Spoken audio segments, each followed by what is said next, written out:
தீப்பெட்டி விலையை குறைத்து வழங்க கோரி வியாபாரிகள் கொள்முதல் செய்யாததால் தமிழகத்தின் தென் மாவட்டங்களில் 100 கோடி ரூபாய் மதிப்பிலான தீப்பெட்டி பண்டல்கள் தேக்கமடைந்துள்ளன.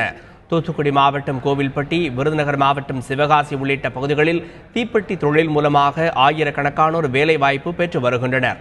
இந்த நிலையில் இயந்திர தீப்பெட்டிக்கு மத்திய அரசு 18% GST வரி விதித்தது. இதனையடுத்து வரியை 12% குறைக்க கோரிக்கை விடுத்து போராட்டத்தில் ஈடுபட்ட உற்பத்தியாளர்கள் மத்திய மாநில அரசுகள் செவி மடுக்காததால் தீப்பெட்டி விலையை 10% உயர்த்த முடிவு செய்தனர்.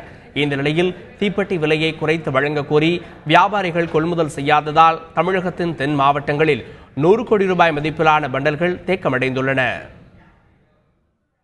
சுமார் 100 கோடி மதிப்பிலான தீப்பெட்டி உற்பத்தி தேக்கம் ஏற்பட்டு லாரி செட்டுகளிலும் தீப்பெட்டி குடோன்களில் வைக்கப்பட்டுள்ளது.